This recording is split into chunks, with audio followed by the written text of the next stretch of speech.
This is Bangladesh's fourth chance. Was it something that Washington expected? In 1971, the U.S. was on the wrong side. Dhaka-Washington relationship, is it really realistic? It's a little tricky on the democracy angle. India has a very strong sense of strategic autonomy. The Bangladesh government understood that something had changed in Washington. But U.S. retrenchment from Bangladesh simply opens the door for China. I think it's a complicated situation for Bangladesh.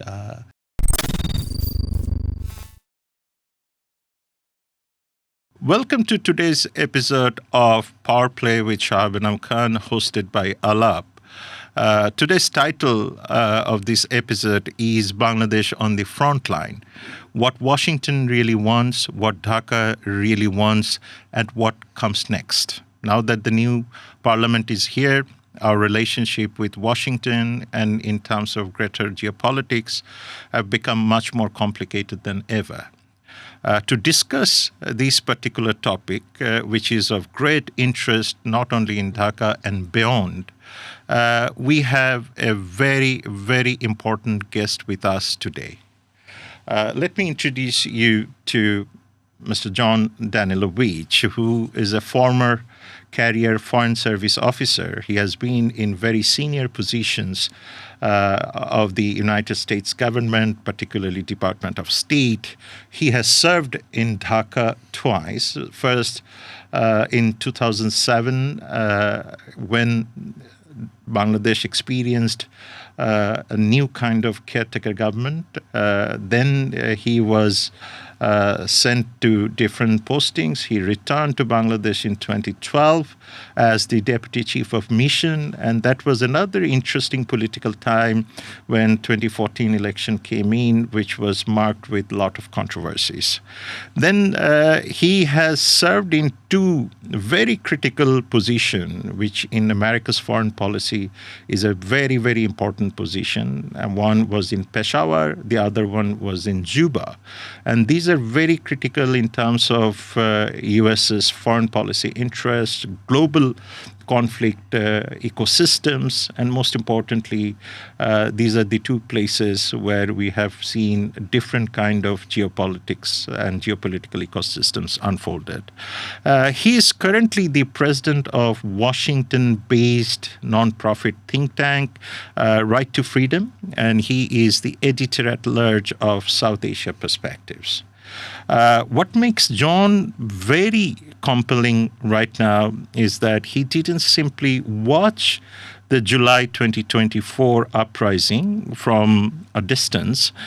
He engaged with it. He followed it. He tried to understand it. He interacted with a number of actors.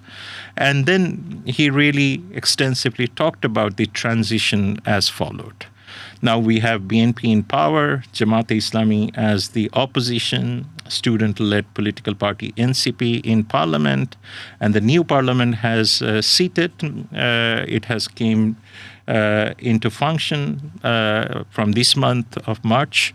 Bangladesh now have to navigate a very, very dangerous geopolitical landmark, a geopolitical framework where you get to see it has to have its relationship rebuilt with India, normalization with Pakistan.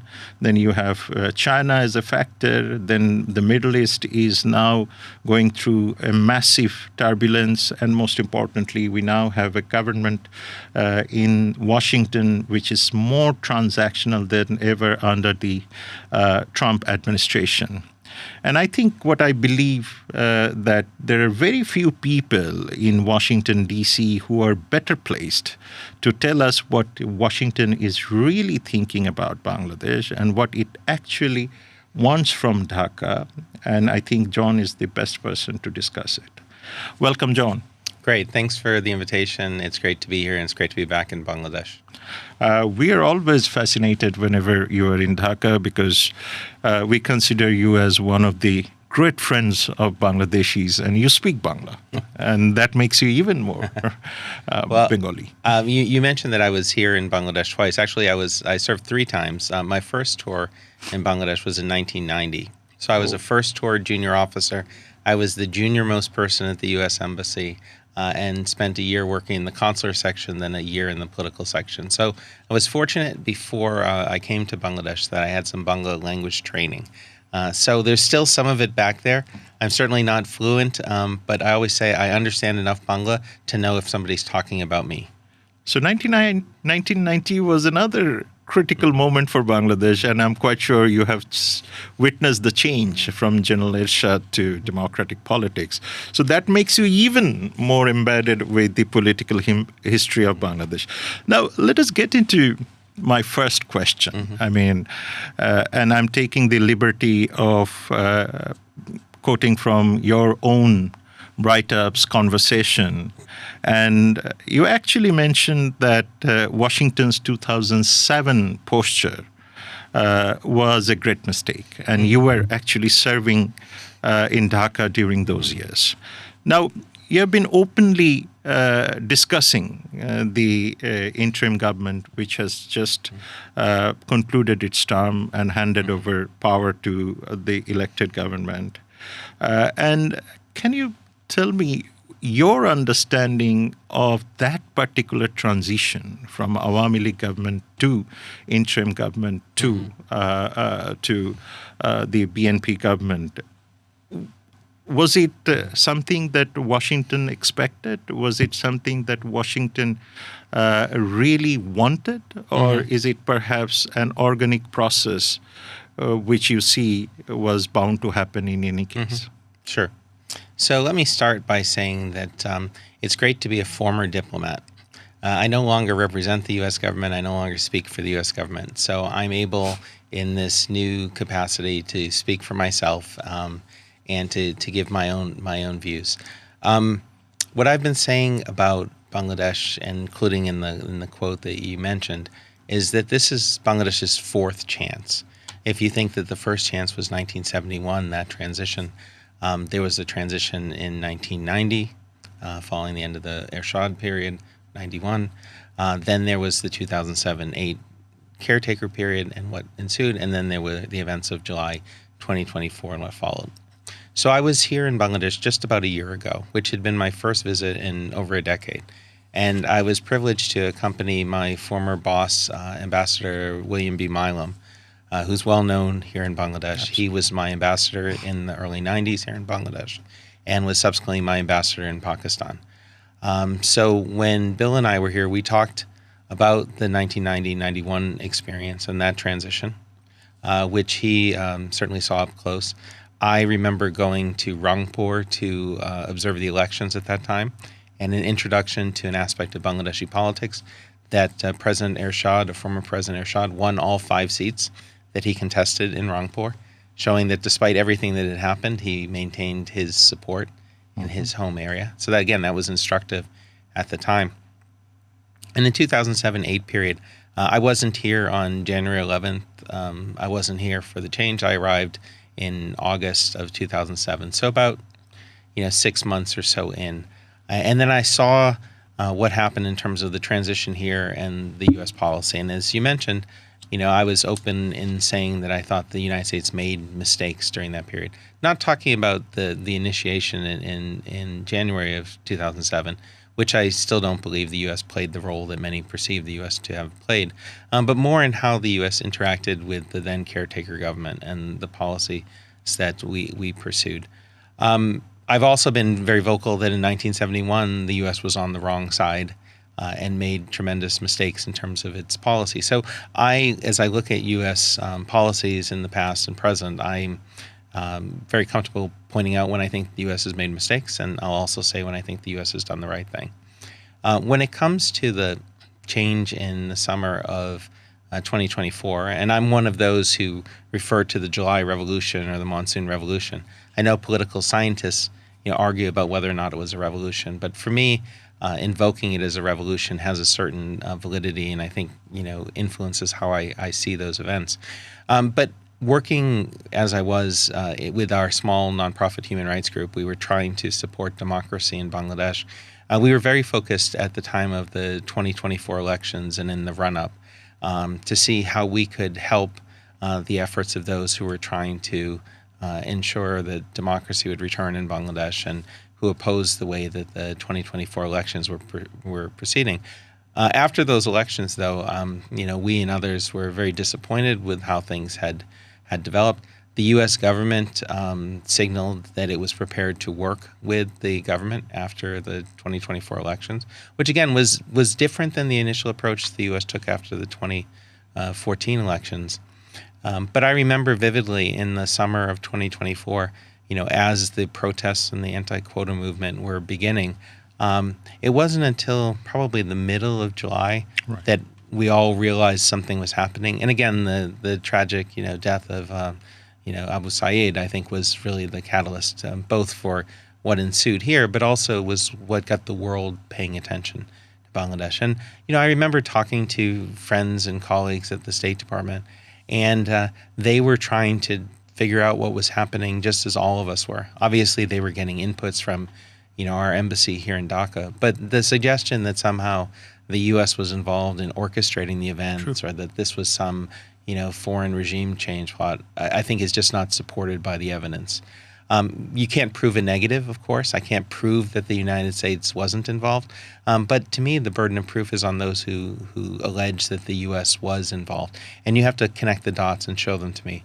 And pointing to some small U.S. government democracy programs year earlier that supported dance programs, I don't think that this is evidence that the U.S. was involved in a regime change plot in Bangladesh. But that said, the U.S. government, I think, to its credit, moved very quickly after the fall of the Hasina government, after she fled, after the interim government was formed, moved very quickly to support the people of Bangladesh in their aspirations, to support the interim government in its reform efforts, and to support the eventual path back to democracy. So I give the U.S. government, certainly during the Biden administration, high marks for moving quickly to do so. And then, many people had assumed that once President Trump was inaugurated, that there would be a shift in U.S. policy, and that didn't ensue. In fact, for the Trump administration, I think through, its period of engaging with Bangladesh up until the elections, U.S. policy was relatively consistent towards Bangladesh. So again, I look at the past and I look at U.S. engagement in Bangladesh, and I see periods in which the U.S. did the right thing. I see periods in which the U.S. Made mistakes. But I think overall, if I look at the period from, July, August of 2024 up until the present, I think overall the U.S. policy was, in the right direction. And I think the implementation, it was done as well as it could have. And I give great credit to, my former colleagues at the U.S. Embassy here in Dhaka for the roles that they played. No, this is fascinating, Jon, because I teach U.S. affairs, and one of the fundamental things that we debate in our classes is the continuity and discontinuity in U.S. foreign policy. And I think what you have told me is the continuity is still there, and which has been marked by the continuous engagement with the U.S. government through the tariff negotiation and deals and so on. But at the same time, there is some sort of discomfort in Dhaka. And this, as you have rightly mentioned about the regime change aspect of this conversation that you get to hear in Dhaka quite often. It is not only here, but we get to hear this in our neighborhood too. I mean, that probably the Americans were very much behind this particular change, and given the composition of the interim government, it makes it even more kind of a like solidified conversation when it comes to Bangladesh's relationship with India, particularly when you see it from the prism of interim government. And there was a long disconnect between Dhaka and Delhi for quite some times, which has now normalized under the BNP government. But here is one question that I often get to hear, and that since the Americans are very much into to see that Dhaka remains stable, democracy returns, parliament becomes really functional, at sometimes this question pops up by saying whether the new parliament that you get to see in Dhaka, where Jamaat-e-Islami is there, BNP is there. In my intro, I also mentioned NCP. The issue is whether Washington is confident that this particular parliament is a genuine reset, is a genuine democratic reset, or perhaps if this is a genuine reset, then what does the Trump administration concretely expect from Dhaka to deliver, which is now, if I take the national security strategy of the United States, in terms of economy, in terms of defense, in terms of social relationship? Yeah. So it's certainly been a change in U.S. foreign policy when President Trump was inaugurated for his second term.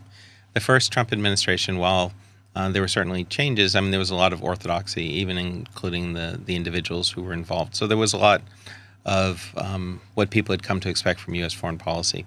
That's changed in the second term, and I think the second Trump administration, the second term, has been different in very many ways.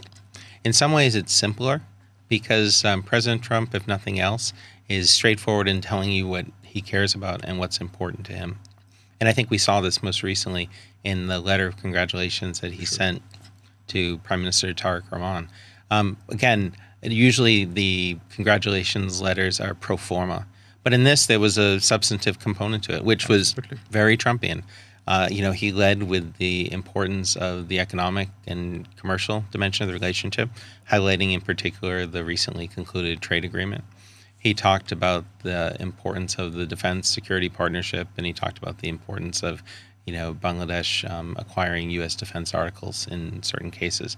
Again, these are the things that are important for President Trump. Now, it's a little tricky on the democracy angle. And the first thing I would say, too, is that I think we do have to differentiate at times between what the Trump administration's policy is and what other actors in the United States foreign policy establishment think. So obviously, Congress still has a role to play.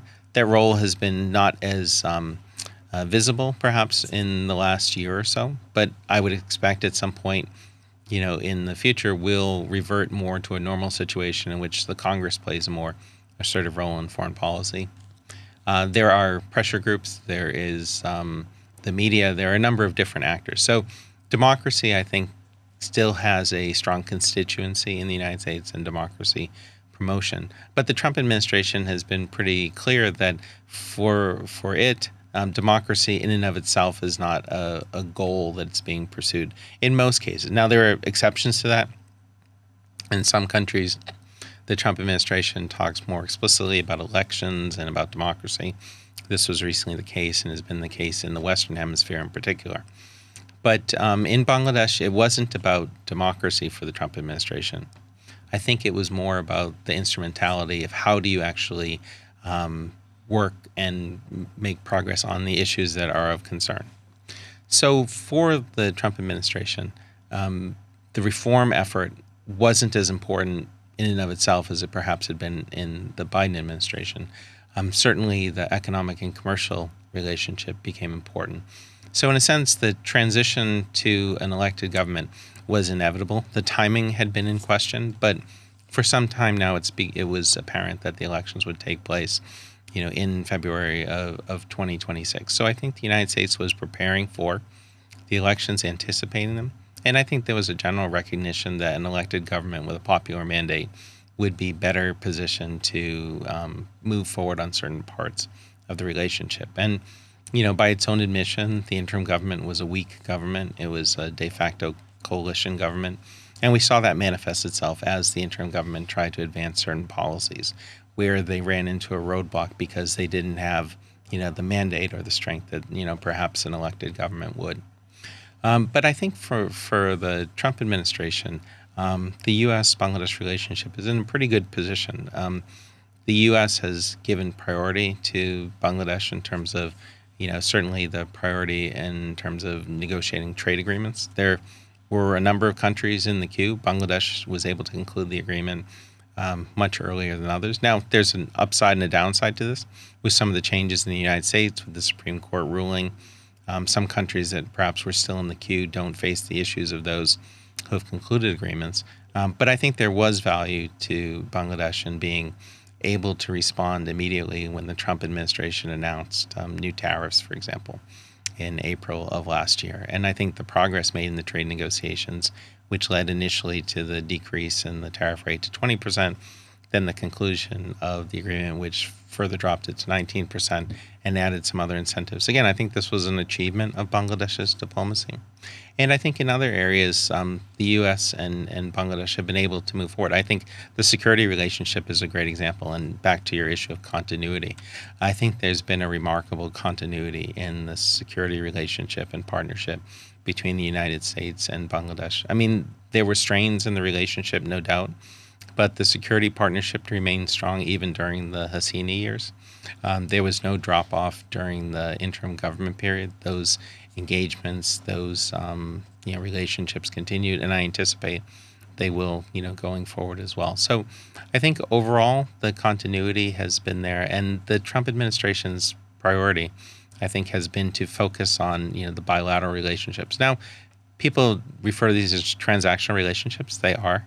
That has a negative connotation. But again, I think there's a certain predictability to it. True. That if the partner that you're working with, negotiating with, is upfront about what's important to them, then you can adjust accordingly to try to maximize your own advantage while also recognizing what's important to the other side. I've been recently experimenting with this term transactional multipolarity or transactional relations. Even I wrote an article on the Times of India when the election happened, and our relationship India should be much more transactional, with an argument that when you have the transactionality, it is much more predictable. And you know where to draw lines, when you know where the red flags are. And that brings me to another question, because transactionality comes with every sort of relationship that I get to see. This is on perhaps India for the moment. I mean, we will get into the Pakistan question later. But there is something that we often debate, that there is a limit of Washington's engagement with South Asia. And you have actually urged Washington to engage with Bangladesh independently. And I remember I was at the Wilson Center 2024 October. Bill Milam was there. And Bill Milam actually echoed the same thing. I mean, that Bangladesh should be seen as Washington-Dhaka relationship rather than via other relationship. And that means if that is the case, then one issue is Indian government, particularly Narendra Modi's government, is very important for Washington, D.C., without any doubt, whether it is China policy, South Asia policy, Indo-Pacific, or perhaps Pakistan and Central Asia. Now, is it really realistic to see that the Bangladesh policy from the India relationship, I mean, particularly decoupling India from Dhaka-Washington relationship, is it really realistic? Or perhaps if it is realistic from Washington's point of view, then how should Dhaka navigate that without a backlash at home or alarm in Delhi or Islamabad or Beijing and perhaps in Washington? Yeah. Well, it's indisputable that for decades now, the U.S. and India have been redefining the relationship. During the Cold War, the U.S. and India relationship was often confrontational. There was a lack of connectivity in many areas in which you would expect that the world's largest democracy and the world's oldest democracy would have found common ground, but that was certainly not the case. And in the foreign policy realm, India's desire for strategic autonomy, its non-aligned status, certainly impacted its relationship with the United States, as the U.S. relationship with Pakistan also complicated matters. As the Cold War ended and as the U.S. geopolitical outlook changed and there was an increasing focus on, the rise of China and how to manage that competition and how to avoid conflict, or in the case of conflict, how to, ensure that U.S. interests prevailed, there was a viewpoint which was widely shared within the U.S. security national foreign policy establishment that the relationship with India was important in terms of helping to balance against the rise of China. And we saw that in both Democratic administrations and in Republican administrations. There was obviously an economic component to this in terms of, the U.S. economic relationship with India, but there was a strong security component of this. Absolutely. In the maritime realm, in the Indian Ocean region more recently, but also looking at in terms of the balance of power and the ability of the U.S. to project power into the region. India had an important potential role to play. So there were certainly some inside the U.S. government and outside who argued that the U.S. needed to prioritize the India relationship, even if it came at the expense of relationships with others, whether it be in the South Asia region or beyond. And that certainly became a factor at times when it came to U.S. policy vis-a-vis Bangladesh, when India had a very pronounced, preference and chose to make this a bilateral issue with the United States. So those discussions had taken place. Again, nothing unusual about that on the face of it. In every country where I've been, the United States has had conversations with other partners, like-minded countries about developments in that country. You mentioned that I had served in South Sudan. The United States had extensive discussions about the situation in South Sudan with other regional powers, with other development partners. So there's nothing unusual in it thatself. But there were times in which the United States maybe had to make a choice in terms of whether to prioritize, something which would have an impact on the relationship with India versus something that might impact the relationship with Bangladesh. That has, I think, changed in this latest Trump administration. And it's been a bit surprising because many people, including many Indian analysts and observers, had anticipated that the situation would change remarkably when President Trump was inaugurated in January. There had clearly been tensions with the Biden administration when it came to Bangladesh in particular. The Biden administration's policy in Bangladesh, as articulated and implemented by our embassy here in Dhaka, was often a cause of friction. The True. promotion of democracy, for example. So there was a sense of frustration, certainly, and then that culminated in the the events of July and August 2024. But there had been, I think, an assumption by many that would change in January when the Trump administration came to office. And you'll remember all of the debate when Prime Minister Modi early on met with President Trump, and the parsing of the words that they used. Yes, true. In terms of whether President Trump was empowering Prime Minister Modi to take the lead on Bangladesh, the extent to which the U.S. was engaged or not. But then I think what happened is what people missed in this is that there would be fundamental difference in how the U.S. would approach the relationship with India. The priority that the Trump administration placed on trade and the economic relationship, for example, and the imposition of tariffs early on, I think came as a surprise to many who assumed that the negative impact of this would on the relationship with India would be countered by, again, the desire to keep India as a close partner in the Quad, for example. And again, Secretary Rubio met with his Quad counterparts on his first day in office. So the initial signal was that the U.S. government would, again, prioritize the relationship with India. But for a number of reasons, and I think with, input from both sides, that relationship took a serious, dive in the early months of the Trump administration. In some ways, that perhaps provided then some breathing space for Bangladesh and the U.S.-Bangladesh relationship. But I do have to give the interim government credit because early on, the Bangladesh government understood that something had changed in Washington, and they certainly were listening to the messages that the Trump administration was putting out in terms of what its priorities would be. So I think the U.S. and Bangladesh were well positioned when the trade negotiations began, following April of 2025 to redefine the relationship and the transactional nature of it, the America First component of it, I think played out in a way that had the U.S. looking at Bangladesh on its own merits. Now, certainly there was a comparative or competitive aspect of this in that a number of countries were pursuing trade agreements, but the U.S.-Bangladesh trade negotiations proceeded at a much faster pace than the U.S.-India trade negotiations. And again, you wouldn't necessarily expect this given the size of the economies. You would have expected that the U.S. trade representative and others would have been focused on concluding the deal with India first. But I think for domestic Indian reasons, there was not the desire to move with the same alacrity that there was in Bangladesh. So I think overall, in terms of how the U.S. sees Bangladesh and how the U.S. is interacting with India, at least during the Trump administration, I think it's likely that the U.S.-Bangladesh relationship will be insulated from some of those pressures. Now, of course, again, as a student and a teacher of foreign policy, you understand the complicated nature of foreign policy formulation.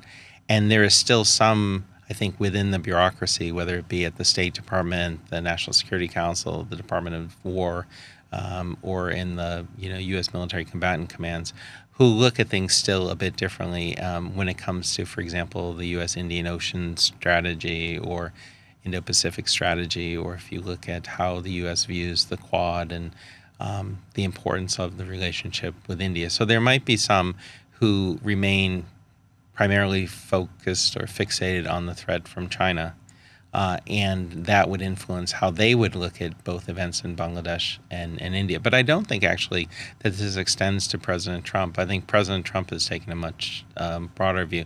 The other thing which has obviously changed and I think was not anticipated was that the U.S. pivot towards Asia would be sidelined, if not reversed, in the Trump administration. And in the national security strategy of the U.S. and other key documents, certainly a priority has been given to the Western Hemisphere. And we've seen that play out with events, not just in Venezuela, but events related to migration and policy and interactions with countries in the Western Hemisphere. There's also been more recently the events that have transpired in the Middle East and the focus on both the situation vis-a-vis Iran, but in the broader Middle Eastern context. And again, I know we'll get to Pakistan, and Pakistan kind of plays into that. And then there are the continuing concerns and the challenges related to the war between Russia and Ukraine.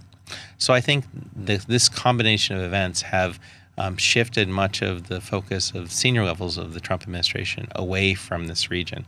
And as this broader region has been de-emphasized, then the importance of India and the India-U.S. relationship has also diminished. And again, I think this gives some breathing space to Bangladesh. I think you have brought in one very important terminology in international relations, strategic autonomy. Mm-hmm. And I think India has a very strong sense of strategic autonomy. So is what I have figured out, and I'm quite sure you have also seen in the case of interim government. Mm-hmm. They were talking about strategic autonomy quite extensively. Mm-hmm. And even if you look at BNP's Bangladesh First strategy, that also brings this strategic autonomy as one of the key components, sovereignty, strategic autonomy, and so on. Mm-hmm. And at the same time, when interim government was there, they also saw that Pakistani Field Marshal Asif Munir was given a very hearty welcome at the White House. And then what happened between Delhi and Washington over the trade dispute, which Farid Zakaria has mentioned that whether India will in future be able to trust Washington the way they used to trust Washington. And that is where I think the question of Islamabad comes in. And you have served in Peshawar, of course, and you understand Pakistan's calculus quite well. And this is where my question would be, that one hand you saw that the current BNP government will have the continuity from the interim government when it comes to Islamabad. They have learnt the disengagement with Delhi, but definitely the relationship with Dhaka and Delhi is going to improve substantially. But at the same time, Dhaka is also caught in between the two nuclear powers, having bittermost relationship since the last year's military engagement. And does Washington have a coherent read of Bangladesh's exposure between these two rivals at the moment? And at the same time, how real is the risk of that rivalry playing out on Bangladesh's soil? So what I would say is that the U.S. and Bangladesh have a healthy, ongoing diplomatic dialogue with senior level visits, with other engagements. And again, we, the United States, have been blessed with very capable diplomats here at our embassy in Dhaka, and Bangladesh has been likewise, blessed with very competent, capable diplomats in Washington who carry on these discussions. I think one thing that the interim government did very well was to keep Washington informed as it was implementing its foreign policy. So, for example, there was a lot of discussion and angst at the time that Professor Yunus, visited China. But the discussions that took place between Bangladesh and China, and Bangladesh and the United States in advance of this, I think helped Washington understand what the interim government's thinking was, what their objectives were in terms of that engagement, and to understand and allay any concerns Washington might have had at the time. Similarly, I think in terms of the Bangladesh-India dynamic and relationship, the interim government was pretty transparent with Washington in terms of how that relationship had been developing, why some of the frictions had emerged, and some of the efforts that the interim government had taken to, again, engage, with India as well. In terms of the issue of strategic autonomy and the approach of the interim government, and then taking it forward to the current government, it's been interesting to watch this evolve. I had always been a critic of the kind of the platitude of the foreign policy of friendship towards all, malice towards none. To me, that was a meaningless formulation. But that's not to say that Bangladesh doesn't have to carefully balance its foreign relations. Certainly, Bangladesh has had to have important, strong relationships with its development partners, whether it be the United States, the European Union, the Japanese, the Australians, etc. The rise in China is a reality in the international system and in the region, and of course, Bangladesh has to have a healthy relationship with China in the economic realm and the security realm, etc. And then there's the question of India, and Bangladesh and India have to have a relationship. It's a geographic necessity. It's an economic necessity. But I think where things had gotten out of balance during the Awami League period was the over-prioritization of the India relationship from a Bangladesh perspective. And that was not driven, in my view, by Bangladesh's foreign policy or security or even economic interests, but that was driven by the ruling party and the prime minister's political interests, that they saw both the reality and the perception of Indian support as a key pillar of the regime and as a way of preventing or blocking attempts to undermine its hold on power. So it's fairly clear that there was, again, a transactional element of the relationship between Bangladesh and India in that period. And from its part, I mean, India has been, again, very open about its interests and concerns related to security, connectivity, transit, what have you. It was natural that there would be a adjustment of that following the end of the Hasina period. The relationship was also affected by the fact that Hasina and many of her key lieutenants took refuge in India, and then not only were taking refuge there, but using that safe haven to kind of further their political objectives in Bangladesh. One of the things, again, interesting in terms of continuities and discontinuities, in the previous Awami League government period, relations with the rest of South Asia were de-emphasized. Now, Bangladesh, of course, maintained relationships with other countries in the region, particularly in the sub-regional aspect and in the formation and the kind of development of the BIMSTEC grouping.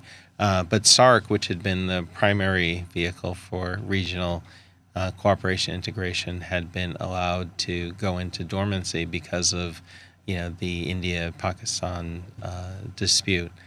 And for domestic political reasons as well as for foreign policy reasons, certainly the Pakistan-Bangladesh relationship suffered immensely. So there would have been a natural readjustment in this, and I think we saw, elements of that during the interim government's time. The relationship with Pakistan warmed considerably, and there were engagements in a number of sectors, not just security sector, but in cultural engagement, economic ties, education, etc. And you saw Bangladesh, pursue those relationships. Now, there was a degree to which the interim government was handicapped by the nature of being an interim government and people knowing that a change would come. But an advantage that the interim government had was, being able to draw upon Professor Yunus's international stature and the reservoir of goodwill that he had around the world. So many of Professor Yunus's personal engagements were based on him being Professor Yunus, not necessarily him being the head of the chief advisor of Bangladesh's interim government. One of the things that's been interesting to see in the early days of the BNP government has been the invocation again of the spirit and the desire to see SARC flourish. I mean, after all, this was an initiative of President Zia Rahman, so it should not come as a surprise. But the idea of neither Islamabad nor New Delhi, I think it has a certain kind of ring to it. And I think that we can expect that the government of Bangladesh is serious about this, that while it will try to reset the relationship with New Delhi, it is not going to allow the relationship with Pakistan or others in the region atrophy to the extent that they have.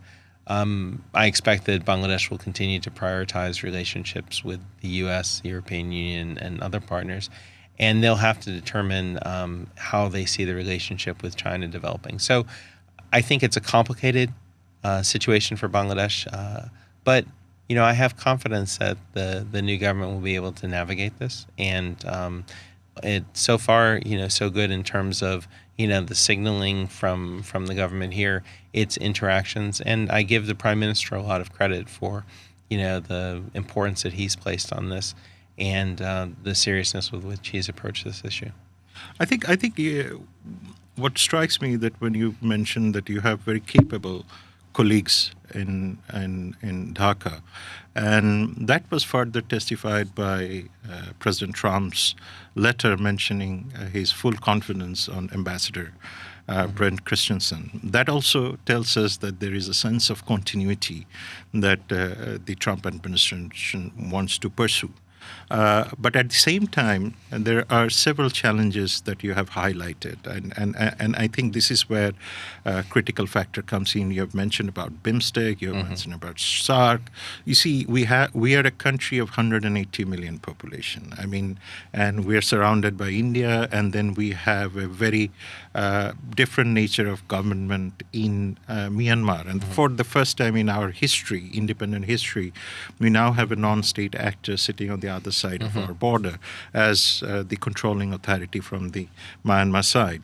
Now, that brings me to one critical question that, the regionalism is very important. And now that Beijing has talked about a new kind of regionalism, which is beyond geo-proximity, Islamabad, Beijing, Dhaka comes in. But at the same time, South Asia as a whole has less than 5% of intra-regional trade. But look at 1.4 billion population. In India, we have 180 million population. And this could have been a natural market. And we have seen that market has always been weaponized. And this is where I think new kind of regionalism is needed. And if I ask you that what kind of regionalism would Washington be comfortable about? Is it the trilateral that we're talking about, Beijing, Islamabad, Dhaka? Or is it reinventing BIMSTEC, SARC? Or even if you look at Quad sort of thing, which is, again, beyond geo-proximity. So here the question is, World Bank has tried to do trade facilitation. IFC has tried to do investment climate improvement and everything. And you have seen, and you were there. Even USAID has largely been trying to improve the market mechanisms. Now, what kind of regionalism ideally should be in place that will not put us into geostrategic entanglement between Beijing and Washington? Yeah, so I think you've identified the key challenge, and I think the key challenge for Bangladesh is navigating this issue related to China and the relationship there. And this trilateral formulation with China and Pakistan is sure to raise concerns both in the region and in some elements in Washington. As I mentioned, particularly among some people of the foreign policy establishment who remain focused on the competition with China. So again, I think Bangladesh explaining its position and role on this, I think, will be important. Other areas in which the U.S. has changed, though, in terms of its interaction and approach to the region, has to do with, the development sphere. The United States or the Trump administration decided to close down USAID and all of the activities that USAID was carrying out here in Bangladesh and in the region. Now, some of the foreign assistance programs have continued being implemented by the State Department. Certain humanitarian assistance has continued, but there's been a sea change there. But many of the problems and challenges in the region remain. So with the U.S. government shifting its role, I think there are other actors, whether it be the private sector, private foundations, and others, who are looking to engage in this sphere. So I think there are some opportunities, again, to move beyond kind of government-to-government interaction.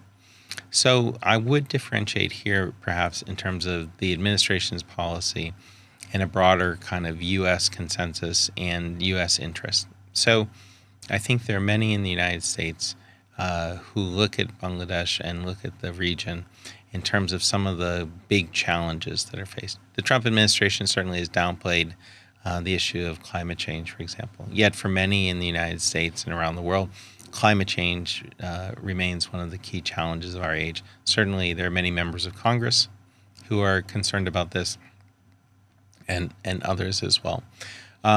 There's risks of instability driven by economic challenges as well. So there's a requirement, there's a need to create jobs and opportunity for young people in this region as elsewhere.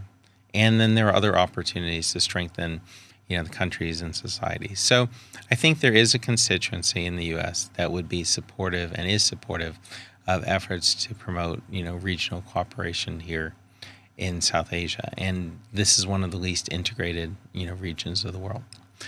So there are discussions ongoing, some of which I've had an opportunity to participate in, about finding and identifying some of these opportunities.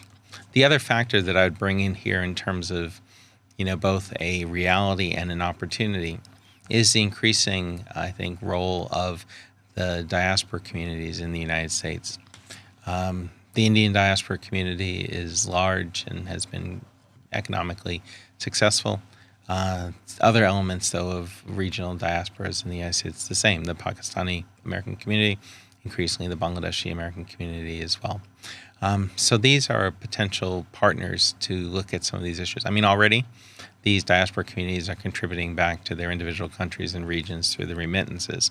But I think it goes beyond that in terms of linkages, potential, investment or trade relationships, and other elements of knowledge transfer. So I think there are some opportunities here. And my sense is that from the U.S. perspective, these are things that would help to further some of the objectives the United States has without requiring the U.S. government to do what it's done in the past, which is, frankly, write the checks through a USAID. So it'll be interesting to see how this develops. I mean, obviously, it creates space for others to step in as well, even though many other traditional development partners have had similar challenges as they've had to shift their own resources to meet domestic requirements and external security requirements, the Europeans in particular. So there are important changes underway here, but I think you're right to focus on, what are the implications, not just for Bangladesh, but for Bangladesh as part of this broader region. So what I would like to see or hope to see happen is for people in the region, and whether it be the private sectors, academia, other elements of civil society, to look at what are some of the common challenges that they face. And these could be things like, even health challenges, issues related to air pollution, issues related to, again, the environment more broadly. These are common challenges that the countries in the region face, and there might be, ways to find common solutions to some of those. I think this is fascinating, but you mentioned USAID, and this is where another concern comes in. I mean, we are also seeing that multilateralism is becoming weaker, and I have always written about it that we are probably going to embrace post-liberal world order soon enough. And if that is the case, and sometimes what you get to see in the Middle East or Ukraine and many other parties, sometimes cynically I would say that probably we are going back to pre-Westphalian days, which is not a nice thing to think about. But at the end of the day, once the USAID is gone, this is where the concerns pop up. I mean, Rohingya issue, for example. We can't really deal with Rohingya issue without international support. And USAID has been the key instrumental factor over there. If you look at the press freedom, if you look at the rights-based programs, if you look at the counter-extremism capacity building, or perhaps even if you look at the reform agenda, transparency, accountability, and where USAID was one of the pioneer institutions helping Bangladesh to really govern. At the same time, you have mentioned about private sector. I mean, private sector growth would need a very transparent bureaucracy, needs a very strong judiciary, needs a law and order situation where the United States were a key partner, even in counterterrorism. And that means that dismantling of USAID, or perhaps hopeless situation that we get to see in the case of United Nations and so on, is really a kind of a vacuum that we feel. And I think if that is the case, if vacuum is there, if the fragility continues to be there, if the civic space continue to be squeezed, then I get to see sometimes that political vulnerability will continue. And at the same time, authoritarian tendencies can always come back. And this is where I think when you mention USAID, how do we ensure that the continuity in terms of the support for all the fragility indicators in Bangladesh is provided by Washington? No, these are important questions. I mentioned earlier the mistake that the United States made in 1971 with its stance on the creation of Bangladesh. But the relationship as it developed between the U.S. and Bangladesh over the years, I think, was helped, aided greatly by the assistance provided by USAID in a number of key areas over the years. Consistent engagement. From a perspective of a diplomat or a practitioner in foreign policy, the loss of these programs and these tools makes the job of diplomats much harder. Now, fortunately, some elements of foreign assistance continue in the security area, in the humanitarian sphere, but certainly not at the levels that there were previously. And as mentioned, there are other countries that are in similar situations, so there aren't those stepping forward. So this greatly complicates the task of government. I think that the key, though, is to identify what the potential shortfalls are, and then look for creative solutions to these. And that may differ and will differ in every country. So if you look at Bangladesh, for example, and again, the Rohingya issue is, I think, a clear one. There's a tradition of providing humanitarian assistance from the United States. The United States has been extremely generous, not just here in Bangladesh, but elsewhere. The U.S. by far has historically been the largest provider of humanitarian assistance, particularly food aid. But there was an element to which politically this became unsustainable in the United States, and particularly for these protracted problems. So obviously people in refugee camps, whether in Bangladesh or elsewhere, face horrible kind of humanitarian challenges, and from a purely altruistic standpoint, the United States and others have wanted to meet these. But there haven't been durable solutions. So in a sense, the change or the dissolution of USAID and the reduction in assistance is a form of shock therapy. And what that can do is provoke people looking at new solutions, things that otherwise, wouldn't have been considered. And we've seen this in a number of areas already. So I think there are opportunities in Bangladesh. Clearly, Bangladesh shouldn't have to bear this burden alone. There's a role and a responsibility of other actors in the region and beyond on this. But what it requires, I think, is taking a fresh look at this situation and finding, innovative responses to them. Because in Dhaka, we often hear, again, being a Bangladeshi, sometimes I have to bear with conspiracy theories. But now that, Jon, I have you over here, but I cannot resist asking you this question. Now, at some point of time, you actually warned the U.S. government that U.S. retrenchment from Bangladesh simply opens the door for China. And when you added that this is not in anybody's interest. And therefore, but at the same time, you have rightly discussed about USAID, you have talked about the tariff deals, and sometimes this tariff deals in public domain is heavily being criticized. CPT criticized it. And perhaps that sort of tension is very much there. I mean, what tariff would mean and whether this will put pressure on Bangladesh to really have an isolation from Beijing. Now, these are the practical questions that you would get to hear often in the streets of Dhaka. Now, is Washington offering Dhaka a credible alternative to Chinese engagement? Even if you look at the Rohingya issue. I mean, Americans have the Burma Act. Many in Dhaka were very happy. Many in Dhaka were worried whether this is going to really make the U.S. to come and have a military footprint. You know, all sort of discussions are there. So my question is Washington offering Dhaka a credible alternative to Chinese engagement or asking for a strategic sacrifice? And that comes from my students. Okay. Often that they would consider, is it a sacrifice? Is it a strategic sacrifice with nothing concrete in return? What is your take on that? And then we will go to the concluding question. Sure. No, I mean, the strategic sacrifice is an interesting concept. I hadn't heard that before. Well, you have to understand it's coming from Zen no, East. I'm gonna take that, going forward.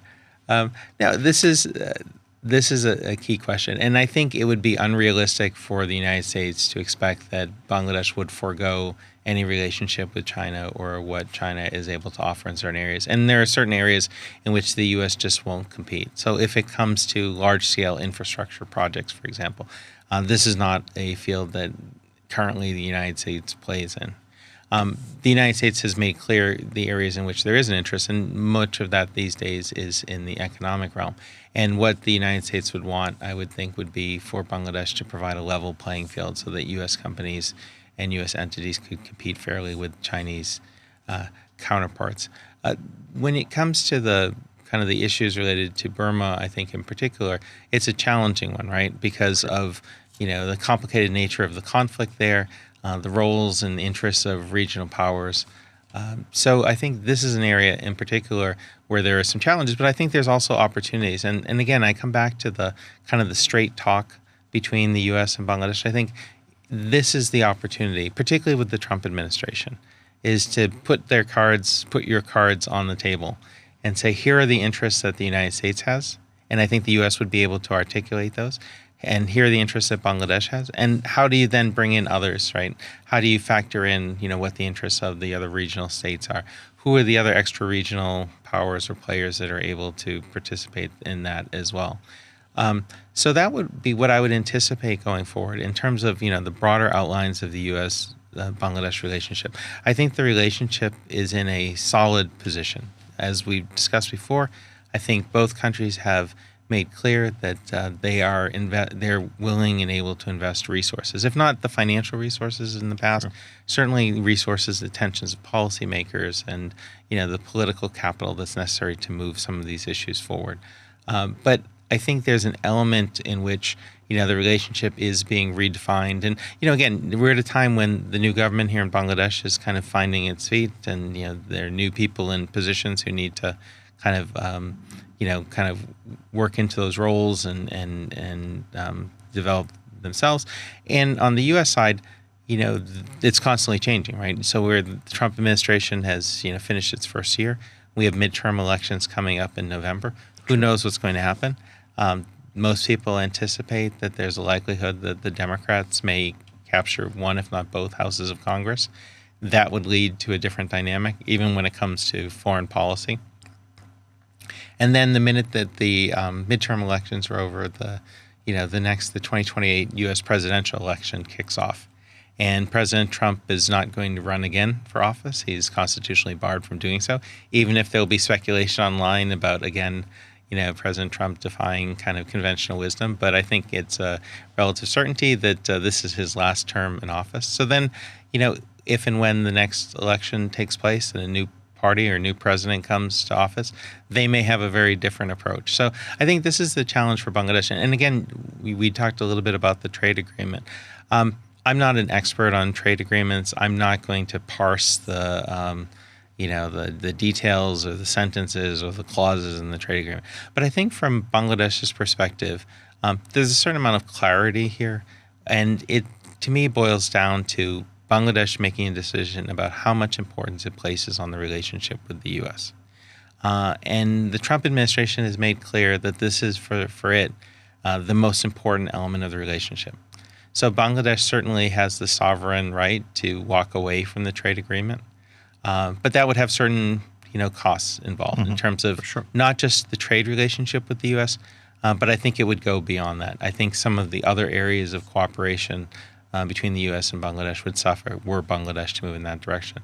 Now, the impact of the U.S.-Bangladesh trade relationship on Bangladesh's other relationships, other partnerships, is undeniable as well. I mean, there are aspects of this which other partners and other competitors may see in a way that jeopardizes their own interests. So, what are the implications for the EU, for example, if Bangladesh commits to buy Boeing aircraft as opposed to Airbus? What are the implications for the relationship with China if there are some restrictions that Bangladesh has agreed to in terms of perhaps sensitive technologies, et cetera? So there are, I think, issues that can legitimately be discussed, debated, and ultimately the Bangladesh government will make the decision based on what's in Bangladesh's best interests. So that will require Bangladesh to have a solid negotiation power. And I think this is where I often argue that I think we're in a world order where our diplomacy, our negotiation skills to improved compared to what we used to see in the past.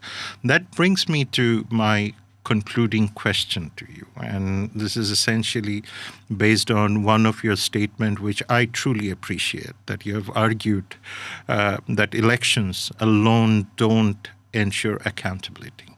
And this is where I often refer to your statements by saying, yes, we need to go beyond.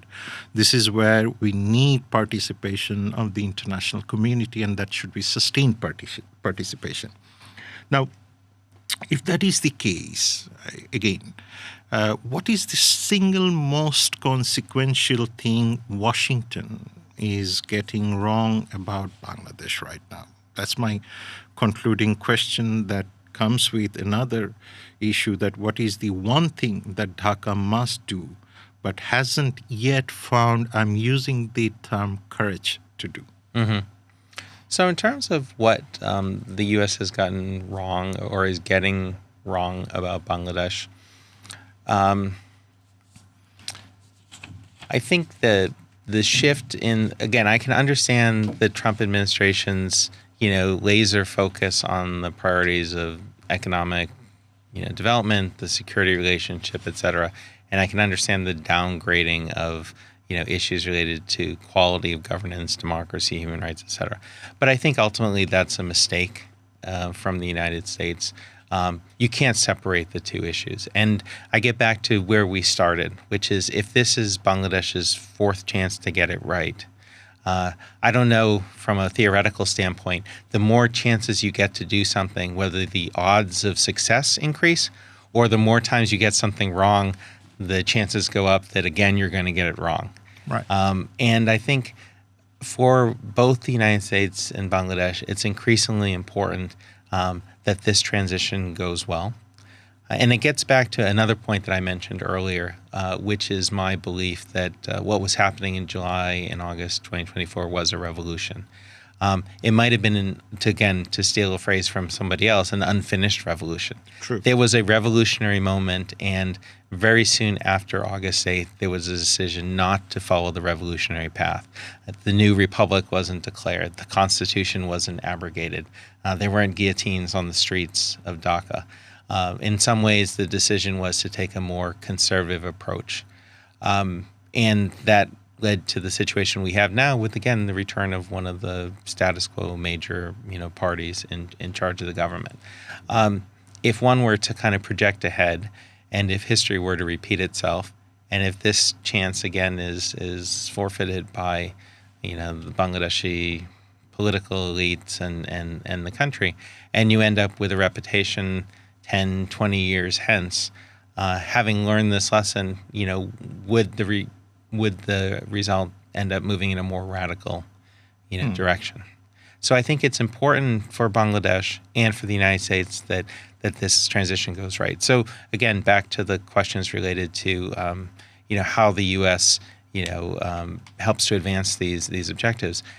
I wish the United States had some of the tools still available that they had in the past in the democracy and governance areas, for example. I was at the opening of Parliament yesterday, and there were some very good aspects to that, and there were some concerning aspects of how it manifested itself. But what's clear is you have a number of members of Parliament who don't have a lot of experience in Parliament. In the past, one could have looked to U.S. government to support, capacity building among members of Parliament, for example. Now, maybe somebody else will step forward and fill that void. Certainly, it's something that the Bangladesh government itself could devote resources to, but my fear is that those resources won't be made available. And then again, an opportunity might be lost to help at the earliest stage, build, the Parliament in its right direction. In terms of your second question, in terms of what courage this government needs to show, it's almost the flip side of the coin. I give the prime minister and his party all the credit for the efforts that they have invested over the past 18 months, if not longer, in preparing for this day when they assumed office. They developed their party's manifestos, they have their reform programs, they went through the process of selecting candidates and preparing for governing. I've never met the prime minister, and I've been very impressed by what I've seen from him, what he's done and said. Again, there's virtually nothing that I would fault in terms of what he's done. But that's not to say that the road ahead is clear. And I think the challenge for the prime minister and for the government is to be willing to make some of those difficult decisions to really ensure that this time things work out differently, to not revert to business as usual, politics as usual. And for me, a component of that gets to this issue of generational change. You have a lot more contact with Bangladesh's Gen Z and young people than I do. But the sense I have, including from my online interactions, is that for that generation that was on the streets in July and August, as I've said other times before, but I think it bears repeating, when I think about the United States and I think about what we called our greatest generation, the generation that fought and won the Second World War, until the day that they died, for many of that generation, the most important moment of their life was what they were doing on June 6th of 1944 when they stormed the beaches of Normandy. And they may have done that at 18 or 19 years old, and they may have lived to be 80 years old. But that moment was what defined their lives and their choices. And my sense is for many Bangladeshis of Gen Z, they will forever look back on July and August of 2024 as the defining moments of their lives. And part of the responsibility is theirs. How did they then, go forward? Now, some will do that through politics. Some will run for office. Some will be involved in political parties. But others will go on with their careers. They'll be involved in professions. They may go into academia. They may go into the media. They may find vocations. They may become journalists. They may do whatever. But they have a role to play. So part of the responsibility is on them. But I think the other responsibility is on the system, and in this case, in the government, in providing the space to them, to allow them to make that contribution. I mean, we talked a bit before about the regional coordination or regional cooperation. I was thinking about the events of 1971 recently, and I did a quick, Google research. And the figures I saw said that somewhat upwards of 90% of Bangladesh's population was born after 1971. I've been criticized online for advising people not to fall back too much on the narratives of 1971. That's history. It's important history. It informs the present, but it shouldn't dominate and define what happens going forward. I think, the issues of the current day are the ones that need to define the future. So even these are issues in my own country as well, and we face some similar challenges. So I think to kind of circle back to the specifics of your questions, if I had to give any advice to the current government in terms of the courage is to embrace fully the lessons of July and August 2024, to honor the sacrifices of those who gave it all for the restoration of democracy, and to be courageous enough to give space to these young people who are not perfect, who will make mistakes along the way, as we all did when we were young, but ultimately will be the ones who will be able to change both, Bangladesh and the region. And I think, from the U.S. perspective, I think there's a desire and a willingness to engage, with this generation as well. I think with that note, there is a saying, to err is human. Mm-hmm. We are not perfect Mm-hmm. animal. Mm-hmm. We were created as perfect animal, but we are not by design of our brain all the time. We will always be doing right Mm-hmm. things. And I think you have brought a very important issue that we have to learn from the past. We need to appreciate all these sacrifices. 1971 sacrifices, 1990 sacrifices, and most importantly, now the 2024, 1,500 plus. This sacrifice should not go just in vain, right? And I think you are right. And then this history should be our instrument to move forward. And I think this is how countries develop. Chinese, thousands years of histories. Iranians, thousands years of histories. Americans, glorified history for 400 years. You have seen the Arabs, the Ottomans, and everyone. And I think this is how we should move on. And definitely we should honor. And with that note, thank you very much, Jon, for your time. Great. No, it was a great pleasure. You're always a good friend of Bangladesh. Thank you. Ladies and gentlemen, we had a very fascinating discussion, how Washington thinks, how Dhaka thinks, and how Washington-Dhaka should look forward to make the region better, bilateral relationship better, and find ways to make regionalism and regional multipolarity work better for everyone. And Jon has talked about different aspects of this relationship, the bitter aspect, the sweeter aspect, or the aspects we haven't really dealt with as yet, because the future is quite uncertain. And even with the rise of artificial intelligence, new technologies, the world is changing super fast. So I think what Jon has brought to us is a very rare issues, such as, he was actually criticizing his own government. He has criticized the world system, but he has also appreciated the continuity factors, the discontinuity factors for good, for bad. And most importantly, he has also really talked about the challenges for the U.S. government in future. So is the government in power today in Bangladesh. So I think that kind of narrative is extremely important for our foreign policy, for our security experts, defense experts, and most importantly, the international audience to really understand the nitty-gritties of Bangladesh-United States relationship. With that note, thank you very much for your time, and I hope to see you soon.